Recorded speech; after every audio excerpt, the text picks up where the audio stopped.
குட்டி ஸ்டோரியில ஒரு சந்தோஷமான விஷயம் என்ன அப்படின்னா, சிஎஸ்கேல ஜடேஜா இருப்பார்ல, அவரும் அஸ்வின் இருக்காருல்ல கிரிக்கெட் வீரர், இவங்க 2 பேரும் உட்காந்து பேசிட்டு இருக்காங்க. அஸ்வினுடைய சேனலுக்கு இவருக்கு ஒரு பேட்டி கொடுக்குறாரு. அதுல ஒரு பிட்டு வைரலா இருக்கு. தமிழ்நாடு முழுவதும் நிறைய ஷேர் செய்யப்பட்டதா இருக்கு.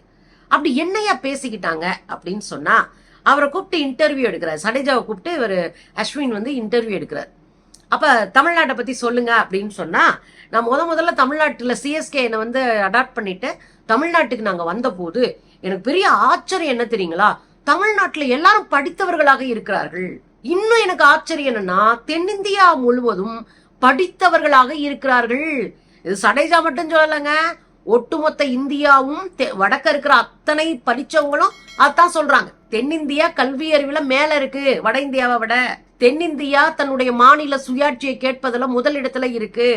தென்னிந்தியா ஃபைட் பண்ணும், எல்லாத்தையும் முதலிடத்துல தென்னிந்தியா இருக்கு. அதெல்லாம் எல்லாரும் அதைத்தான் பேசிட்டு இருக்கிறாங்க. இன்னும் சொல்ல போனா ஒட்டுமொத்த இந்தியாவில் இருக்கிற பகுத்தறிவு வாய்ந்த போராடக்கூடிய களத்தில் இருக்கக்கூடிய அத்தனை பேரும் சொல்வது தமிழ்நாடு கல்வியில் முதலிடத்தில் போயிருக்கு. இன்னும் சொல்ல போனா உயர்கல்வியில நாம தாங்க முதலிடம். நீங்க புதிய கல்விக் கொள்கை கொண்டு வந்த பிறகு 2030 நாங்க 50% அடைவோம் அப்படின்னு ஒரு கோல் வச்சிருக்காங்க. நாம இப்பயே 64% போயிட்டோம்.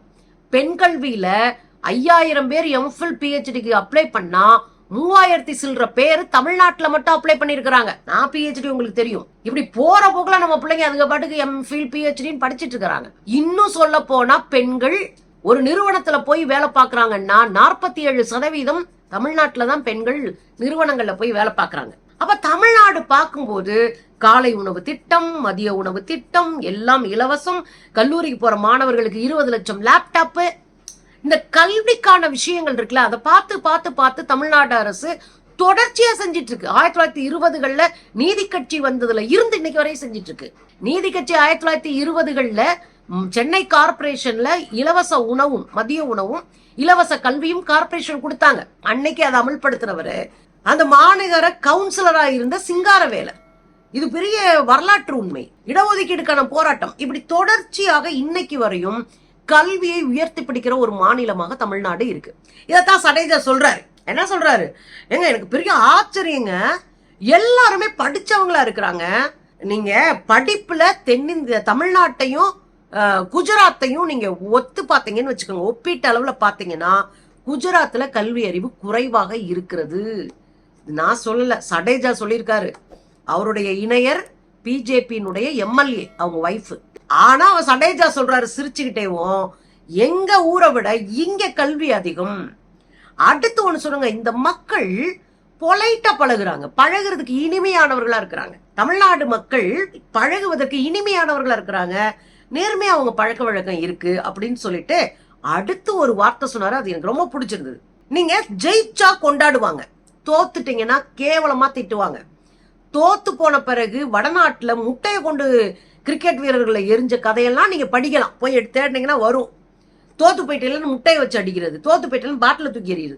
நீங்க எத்தனைக்கும் வந்து கால்பந்துல எல்லாம் பாத்தீங்கன்னா அடிச்சுக்கிட்டு சாவாங்க, என்னென்ன கையில் கிடக்கோ அம்ட்டையும் தூக்கி அடிப்பாங்க. வீட்டிலே போய் சுட்டு கொல்லப்பட்ட கால்பந்து வீரர்கள் கூட இருக்கிறாங்க. இப்படியான ஒரு காலகட்டத்துல இப்ப அவர் என்ன சொல்றாரு, ஜெயிச்சாலும் கூட தோத்தாலும் கூட மனிதரை மதிக்கிற பண்பாடு தமிழ்நாட்டுக்கு இருக்குன்றார். இது எவ்வளவு பெரிய விஷயங்க. ஜெயிச்சாலும் தோத்தாலும் மனுஷங்கிட்ட ஹார்ஷா நடக்காம, அவங்களை அப்படியே கேவலமா நடத்தாம, அவங்க கிட்ட பொலைட்டா ரொம்ப டீசென்டா தமிழ்நாட்டு மக்கள் நடந்து கொள்ளுகிறார்கள் அப்படின்னு சொல்லியிருந்தாரு. அதுல அவர் சொன்னது என்னன்னா, பெரியவங்கள்ல இருந்து, அதாவது சொசைட்டில அந்தஸ்துல உயர்ந்தவங்க, உழைக்கிற மக்கள் வர எல்லாருமே நேர்மையானவர்களாக, கற்றவர்களாக, மரியாதை தெரிந்தவர்களாக, மனிதர்களை அன்போடு அணுகிறவர்களாக இருக்கிறாங்கன்னு தான் அந்த பேட்டியினுடைய சாரம். அந்த சின்ன பிட்டோடைய சாரம் எவ்வளவு சந்தோஷமா இருக்கு. நம்ம ஊரை பத்தி, நம்மளுடைய வளர்ச்சியை பத்தி நம்மள நாமளே பெருமையா பேசிக்கிறத விட, நாம பண்பாடுடையவர்கள், நாகரிகமானவர்கள் அப்படின்னு நம்ம கூட பழகுற பக்கத்துல இருக்கிற மாநிலத்திலிருந்து வந்த ஒரு கிரிக்கெட் வீரர் சொல்லும் போது, இன்னும் இந்த பண்பாட்டை கட்டமைக்கணும் அப்படின்றதான், இன்னும் இந்த பண்பாட்டை கூர்த்திட்டணும், இன்னும் இந்த நாகரிகத்தை கூர்த்திட்டணும் அப்படின்றது மட்டும்தான் அதை பார்க்கும்போது எனக்கு தோணுச்சு. உண்மையிலே சந்தோஷமா இருந்துச்சு. நம்ம உழைப்பை மற்றவர்கள் கொண்டாடுகிற போது வருகிற சந்தோஷம்.